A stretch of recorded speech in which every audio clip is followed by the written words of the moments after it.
Second video on transgenic plants. क्या होते हैं ट्रांसजेनिक प्लांट्स हम देख चुके हैं। Now will be seeing application starting with golden rice. पहले देखते हैं दिखते कैसे हैं। नॉर्मल राइस वाइट वाले हमने अक्सर अपने घर पे देखे हैं। This yellow colour is the golden rice. इसे डेवलप करने की ज़रूरत क्यों पड़ी? तो जो हमारे नॉर्मल राइस होते हैं वो विटामिन ए में डिफिशिएंट होते हैं and as we all know vitamin A हमारी बॉडी के लिए इम्पॉर्टेंट है। अगर विटामिन ए नहीं होगा तो उसकी वजह से नाइट ब्लाइंडनेस, सीरोपेथेलेमिया जैसे डिजीज़ हो सकते हैं। इसी को देखते हुए साइंटिस्ट ने डेवलप करा golden rice. So rice is extremely low in vitamin A. So genetically engineered rice, golden rice enriched in pro vitamin A beta carotene was developed. मतलब कि जो हमारा गोल्डन राइस था उसमें विटामिन ए का precursor डाला गया था विच वॉज बीटा कैरोटीन। ये कैसे डाला गया था? तो इसके लिए 3 जीन्स को इनकॉर्पोरेट किया गया था into the rice endosperm. Let's see. 3 genes involved in the biosynthetic pathway for carotenoids was introduced in rice endosperm. These were genes coding for phytoin synthase PSY and lycopene cyclase LYC, both from Narcissus pseudonarcissus, together with gene coding phytoin desaturase CRET1 from Bacteria Erwinia uridovera. So 3 genes थे, phytoene synthase, lycopene cyclase and phytoene desaturase. But बाद में पता चला phyton synthase नहीं भी डालते तब भी बाकी 2 genes were enough. So this was the first application कि विटामिन ए की कमी को पूरा करते हुए गोल्डन राइस को डेवलप किया गया। सेकेंड एप्लीकेशन आती है हमारी फ्लेवर सेवर टोमेटो। तो पहले जो टोमेटो होते थे वो बहुत जल्दी राइप हो जाते थे, मतलब कि वो उनकी शेल्फ लाइफ बहुत कम होती होगी, तो इसीलिए फ्लेवर सेवर टोमेटो को डेवलप किया गया। Genetic engineering is use to delay ripening. One of the gene that control ripening process encodes for enzyme polygalacturonase. ये एंजाइम अगर इसकी एक्टिविटी ज़्यादा होती थी तो ज़्यादा जल्दी हमारा टोमेटो राइप हो जाता था और उसकी शेल्फ लाइफ उतनी ही कम हो जाती थी। तो अगर इस एंजाइम की एक्टिविटी को डिले कर सकते तो कहीं ना कहीं जो फ्रूट की राइपनिंग थी वो भी स्लो हो जाती। बस इसी चीज़ को करा गया है टोमेटो में यूजिंग अ एंटी-सेंस टेक्नोलॉजी। जैसे आप देख सकते हो कि पहले टोमेटो बहुत जल्दी राइप होता था, लेटर ऑन वो कम हुआ। तो बट ये एंटी-सेंस टेक्नोलॉजी काम कैसे करती है, let's see that. So basically अगर आपको पता है जीन एक्सप्रेशन जो होता है उसमें ये होता है कि डीएनए से एमआरएनए बनता है with by the process of transcription and mRNA से प्रोटीन्स बनते हैं by the help of translation। जो हमारा mRNA होता है तो जो RNA उसके लिए जो RNA कोड करता है mRNA के लिए उसे ही को हम सेंस RNA बोलते हैं। अगर मेरे पास एक और कॉम्प्लीमेंट्री RNA आ जाता है which will be the anti sense RNA that is not coding for mRNA, तो अगर मेरे पास एक सेंस RNA आता है, दूसरा एंटी सेंस RNA आता है, तो वो दोनों अपने एक दूसरे को कॉम्प्लीमेंट्री होंगे और वो दोनों एक दूसरे से बाइंड कर सकते हैं। अगर वो बाइंड कर जाते हैं वो एक स्टेबल डुप्लेक्स फॉर्म करेंगे। अगर वो स्टेबल डुप्लेक्स फॉर्म कर जाएंगे तो कहीं ना कहीं RNA की प्रोसेसिंग को रोक देंगे या फिर ट्रांसलेशन के प्रोसेस को रोक देंगे, तो अल्टीमेटली प्रोटीन हमारा सिंथेसाइज नहीं होगा। तो this is what was used in antisense technology. थोड़ा और इसमें पढ़ लेते हैं। It inhibits the expression of a target gene in a sequence specific manner. Using antisense technology, Calgene Fresh Limited USA has permanently introduced an antisense copy of gene for polyglucosinase molecules in tomatoes. Antisense RNA has the opposite sense to mRNA, which is sense RNA. The presence of complementary sense and antisense RNA molecules in the same cell can lead to the formation of a stable duplex, which may interfere RNA processing or possibly translation. This prevents the tomatoes from making the usual amount of polyglucosinase. As I told you, polyglucosinase important था। उन्होंने क्या किया, जो RNA था जो आगे synthesise करने वाला था इस polyglucosinase एंजाइम को, उसी का कॉम्प्लीमेंट्री एंटीसेंस RNA डाल दिया। जब वो दोनों कॉम्प्लीमेंट्री थे वो आपस में बाइंड पक्का करते हैं, इसकी वजह से प्रोटीन सिंथेसाइज नहीं हुआ एंड अल्टीमेटली polyglucosinase भी उतनी क्वांटिटी में नहीं बना। देख लेते हैं कैसे इसका मैकेनिज्म होता है। तो नॉर्मली हमारे पास DNA होता है जो mRNA को कोड करता है and mRNA further translates and forms proteins. But हमारे पास अगर एंटीसेंस आरएनए उसमें डाल दिया गया था तो mRNA and the antisense RNA were complementary, जिसकी वजह से आगे प्रोटीन्स नहीं बन पाए एंड अल्टीमेटली पॉलीग्लिसराइड नहीं बना, तो फिर टोमेटोज़ की राइपनिंग भी स्लो हो गई। नेक्स्ट एप्लीकेशन है हर्बिसाइड रेजिस्टेंस। तो एज़ यू ऑल नो, हम हर्बिसाइड को इसलिए स्प्रे करते हैं ताकि जो क्रॉप्स के बीच में वीड्स होती हैं, जो अनवांटेड प्लांट्स होते हैं, वो किल हो जाए। बट एक्चुअल में होता ये है कि जब हम हर्बिसाइड को स्प्रे करते हैं, वीड्स तो ऑब्वियसली किल होती है, बट उसके साथ साथ कुछ हमारी क्रॉप्स जो हमें चाहिए थी, जो हमारे काम की थी, वो भी किल हो जाती हैं।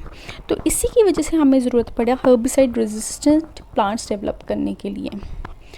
तो सबसे पहले many crops have been engineered for resistance to herbicides such as glyphosate, which is one of the herbicide. It is a non-selective herbicide that inhibits 5-enol pyruvyl secumate 3-phosphate EPSP synthase, a key enzyme in the biosynthesis of aromatic amino acids in plants. तो हमें पता है plants के लिए या किसी भी organism के लिए amino acids बहुत important है, as proteins are the building block of an organism. Proteins नहीं होंगे तो फंक्शनिंग नहीं हो पाएगी नॉर्मल एक प्लांट की या ऑर्गेनिज्म की। तो यही हर्बिसाइड करता है। जैसे हमारे पास ग्लाइफॉस्फेट है, तो ये ईपीएसपी सिंथेस को इनहिबिट कर देगा एंड अल्टीमेटली वो एरोमेटिक अमीनो एसिड्स नहीं बनने देंगे। एरोमेटिक अमीनो एसिड्स में हमारे आते हैं ट्रिप्टोफैन, टायरोसिन, फिनाइलैलानाइन। तो ये सिक्विमेट पाथवे काम कैसे करता है, ज़रा सा पहले ये समझ लेते हैं। So this is how it works. We have sequimate which gets converted into sequimate 3-phosphate. We should further get converted into 5-enol pyruvyl sequimate 3-phosphate. अब इसे कन्वर्ट करता है EPSP synthase enzyme. But glyphosate इस EPSP synthase को inhibit कर देगा, तो further वो कन्वर्शन नहीं हो पाती एंड अल्टीमेटली हमारे एरोमेटिक अमीनो एसिड्स नहीं बन पाते हैं।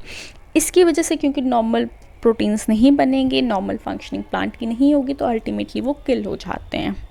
ये चीज़ ऑब्वियसली वीड्स में तो हो रही थी बट प्लांट्स में भी हो रही थी, इसलिए हमें कुछ ना कुछ ऐसी अप्रोच डेवलप करनी थी जिसकी वजह से ये वीड्स में तो किल हो बट हमारे नॉर्मल क्रॉप्स किल ना हो। तो उसके लिए 2 अप्रोचेस को यूज़ करा गया। 2 approaches so that the herbicide can be used for weed control without damaging the crop. First was the target protein of the herbicide EPSP synthase can be overproduced so that resistance occurs as a consequence of having more enzyme available to the cell. Second approach results from the expression of a mutant version of EPSP synthase that is resistant to the herbicide within cells. मतलब first इन्होंने ऐसा करा, या तो EPSP synthase जो enzyme था जिसे actually में ग्लाइफॉस्फेट हर्बिसाइड टारगेट करा था, उसी को ज़्यादा कर देते हैं। अगर वो ज़्यादा अवेलेबल होगा तो अगर हर्बिसाइड उसको कहीं ना कहीं इनिबिट करा होगा, स्टिल वहाँ पे इतना ज़्यादा होगा कि वहाँ पे रेजिस्टेंस आ सकती है हमारे प्लांट्स में। सेकेंड है कि EPSP का ही म्यूटेंट वर्जन हर्बिसाइड्स जो हमारे क्रॉप्स जो हमारे काम के उसमें डाल दिया जाए। अगर म्यूटेंट वर्जन डाला जाएगा तो जो हर्बिसाइड है उसका टारगेट चेंज हो गया, एंड एज वी नो अगर टारगेट चेंज हो जाता है तो उसकी एक्टिविटी वो नहीं कर पाएगा, तो it will become resistant to herbicide. तो इन्हीं 2 अप्रोचेस को यूज़ करके वीड कंट्रोल किया गया without damaging the crop. 4th application पढ़ने से पहले let's see how herbicide resistance develops. So इसमें क्या होता है, अनवांटेड प्लांट्स ग्रो कर रहे थे, हमने हर्बिसाइड एप्लीकेशन करी तो वीड्स तो किल हो गए, बट नॉर्मल प्लांट्स जो रेजिस्टेंट प्लांट्स से सर्वाइव करेंगे and further they will be spreading. Next है हमारे पास इंसेक्ट रेजिस्टेंट प्लांट्स। इसका बहुत अच्छा एग्जांपल है BT cotton which is bacillus thuringiensis cotton, and I told you in the last video कि वही एक ऐसा है जो इंडिया में कमर्शली अवेलेबल है, अप्रूव करा गया है in 2002। So let's see how these are developed. Crop plants have been engineered to express the insecticidal toxin gene of Bacillus thuringiensis so that insects attempting to eat these plants are killed. Bacillus thuringiensis during sporulation forms intracellular crystalline bodies that contain an insecticidal proteins called the delta endotoxin. The delta endotoxin protein Cry1, Cry2, Cry3 and others accumulates in the bacterium as an inactive precursor. After ingestion by the insect, this prototoxin is cleaved by proteases, resulting in shorter version of the protein that display the toxic activity by binding to the inside of the insect's gut and damaging the epithelium surface. मतलब bacillus थीरोजेनेसिस एक bacteria है हमारा. सो ये एक क्राइजीन होता है इसके पास जो क्राई प्रोटीन सिंथेसाइज करता है, विच इज़ क्रिस्टलाइन प्रोटीन. ये क्रिस्टलाइन प्रोटीन सिंथेसाइज होता है during the sporulation process in bacillus thuringiensis and it remains as an inactive precursor. But जैसे ही इंसेक्ट इसे इंजेस्ट करेगा उसके alkaline pH in the gut, उसकी वजह से ये जो इनएक्टिव प्रिकर्सर था वो एक्टिव हो जाता है and then it start showing it toxic activity. उसकी वजह से ये इंसेक्ट के गट में बाइंड करेगा, एपिथेलियम को डैमेज करेगा एंड अल्टीमेटली उसकी डेथ कॉज कर देता है. तो ये जो क्राइजीन था बैक्टीरिया का, इसे उस जो भी प्लांट है जिसे हम इंसेक्ट रेजिस्टेंट बनाना चाहते हैं उसमें डाला जाता है, सो डैट अगेन जब उस प्लांट को इंसेक्ट खाएगा तो उसकी डेथ हो जाए और हम उस प्लांट की प्रोडक्शन को इंक्रीज़ कर पाएँ. जैसे कि बीटी कॉटन में हुआ था, तो कॉटन में फिर ये क्राइजीन को डाल दिया गया, तो एज सुन एज उसे इंसेक्ट्स खाने आते थे, लेप्डोपेट्रॉन्स वगैरह, तो वो किल हो जाते थे. तो अल्टीमेटली फिर कॉटन की प्रोडक्शन को इंक्रीज़ करा गया वैसे. तो these were the 4 applications of our transgenic plants. Let's see some questions now. First is, which microbe has been used against insect plant pathogens? Agrobacterium tumefaciens, rhizogenes, Bacillus thuringiensis, Fusarium nudum. तो Bacillus thuringiensis is used, जैसे कि हमने अभी पिछले slide में देखा. Next question है, polyglectronidase PG antisense RNA is used in reference to which phenomena? Seed setting, herbicide resistance, viral resistance, fruit ripening. तो ये भी हमने पढ़ा. It is used for fruit ripening. That's all for today. Thank you. If you like my video, do like, share and subscribe.